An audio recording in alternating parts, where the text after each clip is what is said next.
धोरण 7 हिंदी चैप्टर 4 कथनी और करनी।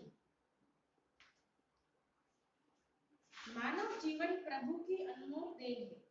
सभी प्राणियों में मनुष्य को प्रभु ने विशिष्ट शक्तियां प्रदान की है, इसलिए वह संसार में बहुत ही अच्छे ढंग से जीवन कायम करता है। શું કહે છે કે મનુષ્ય જીવન છે એ ભગવાને આપેલ અમૂલ્ય ભેટ છે।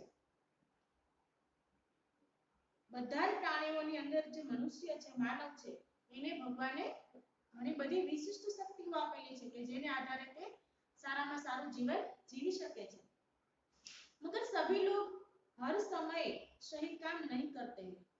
ભગવાને આપણને આવું સરસ મજાનું જીવન આપેલું છે, તો પણ ઘણા બધા લોકો એવા હોય છે કે ક્યારેક ક્યારેક તેઓ સારું કાર્ય નથી કરતા। कई बार मनुष्य कहता कुछ है और करता कुछ है। कई मनुष्यों की कथनी और करनी में अंतर देखने को मिलता है। એટલે કે મનુષ્ય કે કઈ અને કરે કઈ, એના વર્તનની અંદર આપણને બદલાવ જોવા મળે છે।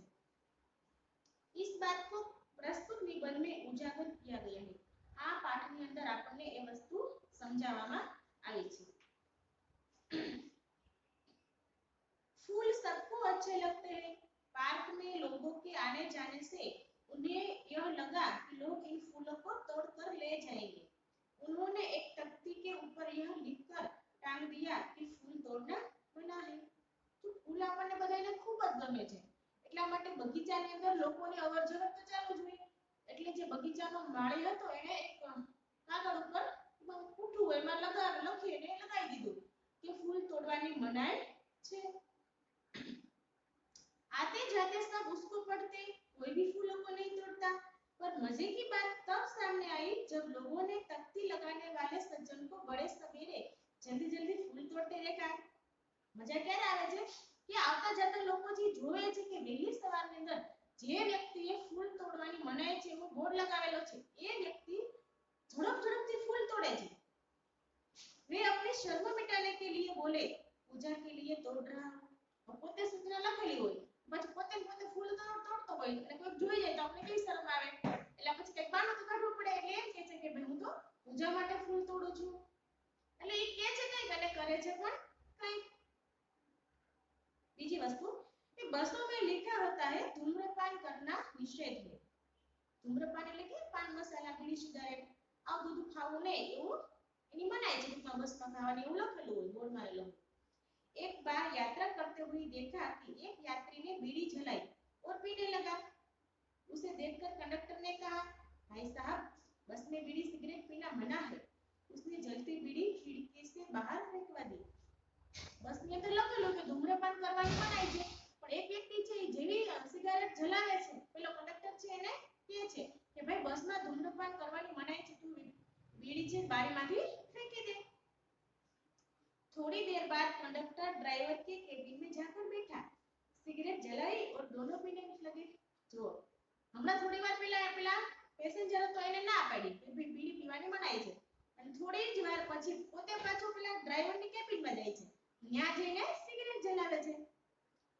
एक दूसरे यात्री ने यह देखा तो लिखे हुए वाक्य की तरफ इशारा करते हुए कंडक्टर से कहने लगे, भाई साहब बस में सिगरेट पीना मना है। इस पर कंडक्टर शीघ्र बोल उठा, यह वाक्य आपके लिए है, न कि हमारे लिए। तो एक व्यक्ति આ બધું જોઈ અને પેલા કંડક્ટરને એમ કહે છે કે ભાઈ કે બસમાં એક સિગરેટ પીવાની મનાઈ છે। તો જો ઓલો કંડક્ટર શું કહે છે કે ઈ નિયમ તમને જ લાગુ પડે છે, અમારા માટે આ નિયમ છે નહીં। एक व्यक्ति दुकान पर गया, स्कूटर दुकान के सामने खड़ा कर ही रहा था कि दुकानदार बोला, आप अपना स्कूटर वहां सामने वाहन रखने के स्थान पर खड़ा करके आइए। सज्जन ने कहा, मुझे ज्यादा समय तक थोड़े ही रुकना है, मैं तो सामान लेकर अभी चला जाऊंगा। दुकानदार बोला, पर दुकान के सामने बीच सड़क पर स्कूटर खड़ा रखना कोई ठीक बात नहीं। एक व्यक्ति છે દુકાને એક વસ્તુ ખરીદવા જાય છે ને દુકાનની સામે સ્કૂટર ઊભું રાખે છે, તો પેલો દુકાનવાળો એમ કહે છે કે ભાઈ કે તમે સામે પાર્કિંગ છે કે ત્યાં સ્કૂટર મૂકી આવો। એટલે પેલો માણસ કહે છે કે ભાઈ મારે થોડીક જ વસ્તુ લેવી છે, હમણાં હું અહીંથી લઈને નીકળી જઈશ। તો પેલો દુકાનવાળો શું કહે છે કે ભાઈ દુકાનની સામે કે સ્કૂટર કે પાર્ક કરાય નહીં।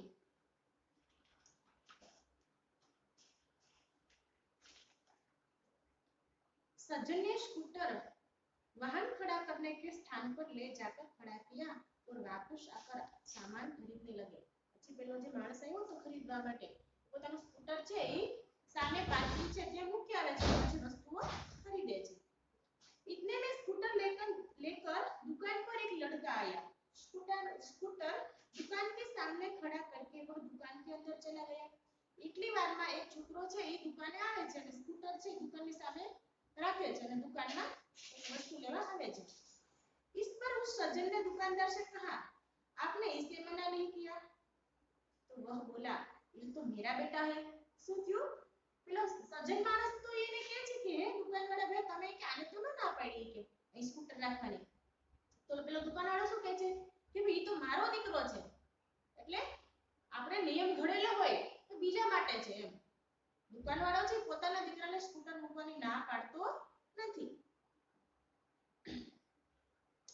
कुछ लोग ऐसे भी होते हैं जो आदर्श की बातें करते हैं लेकिन जब उन्हें अपनाना पड़े तो ये आदर्श भूल जाते हैं।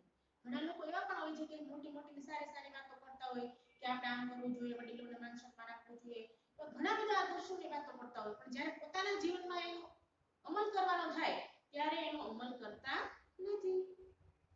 एक दिन एक सज्जन के घर उनके मित्र मिलने आए। दोनों मित्र बातचीत में मग्न थे कि किसी ने दरवाजा खटखटाया। उन्होंने खिड़की से झांककर देखा, बाहर मकान मालिक खड़ा था जो पिछले 4 माह का किराया मांगने बार-बार आ रहा था। उन्होंने अपने बच्चे को समझाकर बाहर भेजा।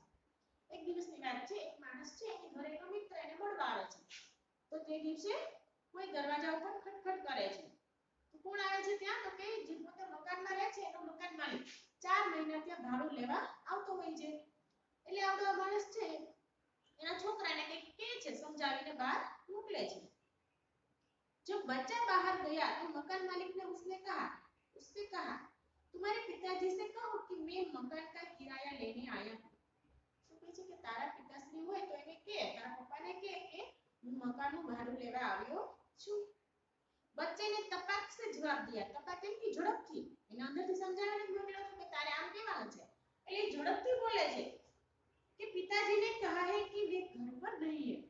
जब પોતે બોલે છે તો પકડાઈ જાય છે શું કહે છે કે મારા પિતાજી એમ કીધું કે તું જઈને કહી દે કે ઈ ઘરમાં નથી તો એનો મતલબ શું થાય પોતે ઘરમાં જ છે। बच्चे की बात सुनकर मकान मालिक हंसने लगा। मकान मालिक ने हंसવું આવે છે કે આ બાળક છે ખોટું બોલતા પણ આવડતું નથી।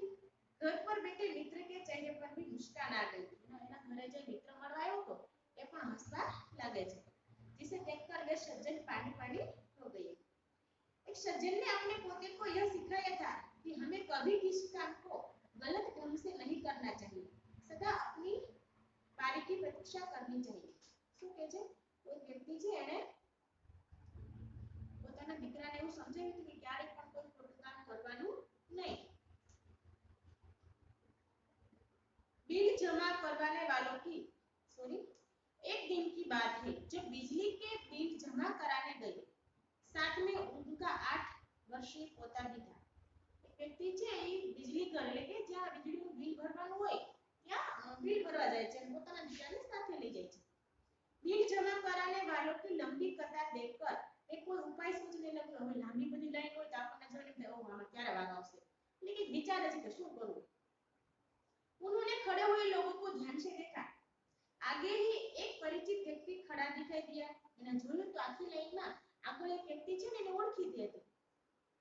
वे तुरंत उसके पास गए और बोले, बेटा ये बिल तुम घर पर ही भूल आई।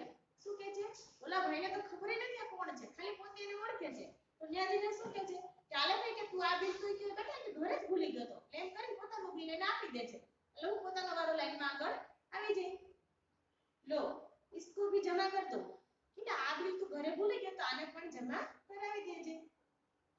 वह व्यक्ति कुछ बोले उससे पहले ही बिल व राशि उसके हाथ में थाम दी। बोलो भाई ने ओळखतो पण નથી ઈ કઈ સામે જવાબ દે ઈ પેલા તો આવડો બિલ અને જે પૈસા દેવાના હતા એ હાથમાં આપી દે છે ચાલે ભાઈ તું આ ઘરે ભૂલી ગયો તો આને જમા કરાવી દેજે। और एक तरफ जाकर खड़े हो गए। बिल અને પેલા પૈસા એના હાથમાં આપીને પોતે એક બાજુ जतो रहे छे। पोता बार-बार कहने लगा, दादाजी लाइन में लगिए ना। ये ना पप्पा સાથે નહીં પણ એના દાદા સાથે આવ્યો હતો એ થોડી વાર કે દાદા લાઈનમાં રહ્યો ને પણ એ લાઈનમાં રહેવું પડે એમ જ નહોતું કારણ કે પોતે આગળવાળો જે હતો એને હાથમાં જ બિલ ને પૈસા આપ્યા હતા એને ખબર હતી કે હમણાં એનો વારો આવશે એટલે ઓલો બધું જમા કરાવી દેશે उसकी बात सुनकर लोग हंसने लगे जो बीजा मानसो था ये पण हंसने लगे कई लोग ऐसे होते हैं जो आदर्श की बातें तो करते हैं पर उन्हें अपनाते नहीं ઘણા લોકો એવા પણ હોય છે કે જે સારી સારી વાતો કરતા હોય આદર્શની કે આપણે આમ કરવું જોઈએ જીવનમાં કોઈ ખોટું કામ ન કરવું જોઈએ અને આદર્શવાદી બનવું જોઈએ પણ પોતે પોતાના જીવનમાં એનો અમલ કરતા હોય નહીં इस प्रकार का आचरण अच्छा नहीं होता ऐसा आचरण करने वालों को कभी सम्मान नहीं मिलता वे हंसी के पात्र बनते हैं इसलिए हमें कथनी और करने में सदैव समानता रखनी चाहिए શું કહે છે કે જે લોકો આવું કરે છે આદર્શની વાતો કરતા હોય ને પોતે જીવનમાં ન ઉતારતા હોય તો લોકો એને એના ઉપર હસે છે એટલે આવું કરવું જોઈએ નહીં હંમેશા આપણે આપણી કથની અને કરની એટલે કે આપણે જેવું કહીએ એવું જ આપણે કરવું જોઈએ બેની વચ્ચે હંમેશા સમાનતા રાખવી જોઈએ वो कथनी करने एक समान जब में मिलता तब समान જ્યારે કહેવાનું અને કરવાનું બે વસ્તુ સરખી હોય ત્યારે જ આપણને જગતની અંદર માન સન્માન મળે છે